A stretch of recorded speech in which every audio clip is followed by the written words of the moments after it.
부정선거 재선거보다 더 시급한 근본적 각성이 절실하다. 몸이 아프다고 무조건 통하는 그런 약은 없다. 나라가 아프다고 해서 공명선거만 하면 다 낫는 그런 처방일 수 없다.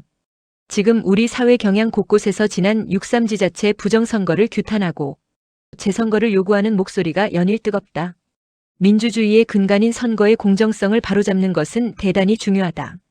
그러나 대한민국이 직면한 더 본질적이고 거대한 진실은 바로 우리의 헌정 질서가 통째로 도둑맞았다는 사실이다. 그런 사실도 모르도록 이 나라 공권력의 정책이라는 이름으로 우리 국민이 속임을 당하고 있다는 사실이다.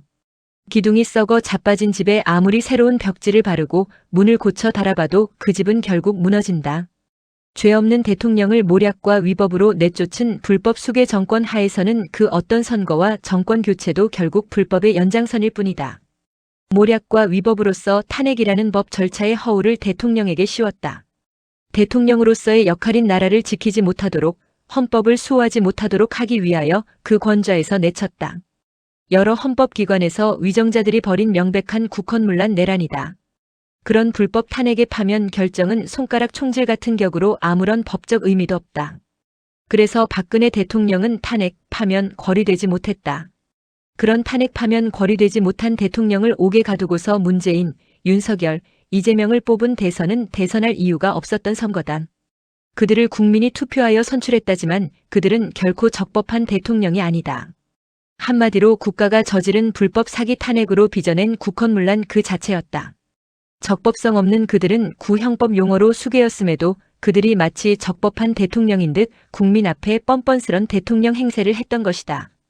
이렇게 나라의 국정을 이끄는 자를 불법 수괴통령으로 앉혀 대통령으로 받들어주면서 그들의 대업을 위한 망국적 수단이자 도구인 부정선거를 개선한다는 것은 당치도 않다. 국가 근간의 야만적 수괴 정권을 바로잡지 않은 채 공명선거가 치러진다고 하더라도 적화에 포섭된 이상한 공권력 속에서 온당한 정치가 나올 것을 기대하기 어려운 상황이다. 질병을 정확히 알아야 제대로 된 치료와 처방이 나오지 않겠는가.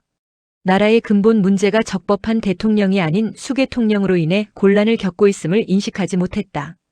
공명선거만을 외침은 공명선거만이 나라의 곤란을 극복하는 만병통치약으로 착각, 오인한 당치도 않은 짧은 생각일 뿐이다. 나라에 지금 대통령이 없는데 나라의 기둥이 썩어 기울고 있는데 공명선거만으로 절대 나라가 정상화될 수 없다. 박 대통령 이후 정권을 장악한 그들 이적 카르텔의 국정 행태는 정도의 차이가 있을 뿐 국론 분열, 안보 파괴, 재정 악화의 망국 정책 일로였다. 그럼에도 국민은 마냥 정상적인 국정으로 이해하고 있다. 국민이 적을 알지 못하고 적에 맞는 무기를 사용하지 못하는 것이다. 대통령을 알지 못하고 적을 알지 못하니 반문연대, 윤어게인을 외치게 하는 저들의 교묘한 분열질에 이용만 당해왔다. 그런 줄도 모르고 지속해온 애국의 외침이었기에 결국 아직 아무것도 이루어내지 못한 허망한 결과는 당연하다. 원인은 분열질에 의한 국난의 근본 문제에 관한 인식의 부재였다. 이런 과감한 지적을 하는 우리 헌법수호단의 법리는 틀리지 않았다. 지난 2024년 봄 여름에 한덕수 총리의 사직서 제출 보도가 나왔던 것을 기억할 것이다. 그때를 같이 한 당시 장차관 13명이 우리의 진정서에 공감하고서 자진 사직서를 내고서 수괴 정권에서 이탈해 갔다. 이것이 바로 헌법수호단이 일관되게 주창해온 법리에 대한 공감이다. 국난 극복의 핵심 키워드는 수괴 정권 청산이며 이것이 청산될 때 공명선거는 쉽게 이루어질 것은 지극히 당연하다. 그러나 나라의 근본이 불법 수괴 정권 하에 있는 한 그 어떤 선거와 정권 교체도 결국 불법의 연장선일 뿐이다. 진정한 공명선거와 헌정질서 회복은 대업의 적화를 공작하는 적들에게 빼앗긴 대한민국 법치주의의 정통성을 재건하는 일이다. 그래서 헌법수호단과 부국강병연구소 등은 대한민국 공권력의 탈을 쓴 위장 외교를 앞질렀다. 그리고 주권의식의 결집체인 민간외교서안으로서 근래 미국 의회에서 통과된 한미일 3자 협력 법안에도 기여했다. 미국에서 이견 없이 만장일치로 상임위를 통과하고 이후 하원 본회의에서도 공화당과 민주당의 전혀 이견 없는 압도적 지지로 통과된 미국 내에서도 경이로운 현상이었다. 미국 정계가 내부적으로는 치열하게 대립하면서도 한미일 3국 협력 체제의 제도화 및 영구화라는 대외 안보 경제 전략에 있어서 만큼은 여야 가릴 것 없이 완벽하게 한 목소리를 냈다. 그 배경에는 우리의 민간 외교서안이 미국의 여야당의 구분 없이 제시되어 동맹국 대한민국의 정확한 내부적 진실과 정의를 전함으로써 가능했던 일이다.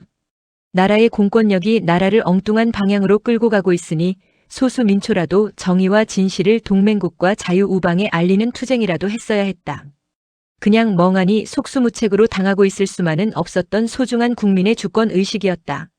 나라를 구하는 일은 국민의 신성한 사명이다. 나라가 심각한 혼란을 겪고 있는 근본 문제에 전혀 지각 없는 국민은 독재자의 가장 좋은 먹잇감이다. 그런 불의 불법에 침묵하는 자는 그들과의 공범이다. 대통령이 내쳐지고 헌정 질서가 난도질당하는데도 눈앞의 안일에 취해 거대한 정의를 외면함은 불법 권력의 폭정에 가담한 공범이다. 대다수의 국민은 눈앞에 먹고 사는 문제와 눈과 귀를 가리는 자극적인 우민화 정책, 마냥 TV 오락 프로그램에 취해 거대한 정의와 진실을 애써 외면하고 있다. 이런 중대한 사실에 관한 인식조차 없이 주권을 행사한다고 투표소로 향하는 유권자의 모습은 참으로 어리석고 허망하기 짝이 없는 모습이다. 결국에 수계 정권 치하에서 상상을 초월하는 실로 놀라운 부정선거의 행태를 접하고서야 나날이 깨어나는 국민의 분노가 치밀어 오르고 있다. 상황이 이러함에도 위정자들의 입은 어떤가? 그렇다고 재선거 실시 주장은 너무 나갔다며 대놓고 본질을 흐린다. 이런 위정자들을 국민은 어떻게 청소해 줄 것인가? 오직 국가 재건의 작업뿐이다. 방치하다간 정말 나라가 망한다. 이미 목격하고 있지 않은가? 대통령이 없는 자리, 법치가 사라진 자리에 보이는 것은 불법 수계 정권의 폭정뿐이다. 그 피해는 고스란히 우리와 우리들의 후손이 받게 될 것이다. 국론 분열, 안보 파괴, 재정 악화 정책으로서 그들 망국 작업이 이제 마무리 단계다. 대한민국 국민은 각성하라. 적을 바로 알지 못하고서 적을 이겨 물리칠 수 없다. 적을 바로 알고 법치의 무기를 들어 헌정 질서 회복에 나서라.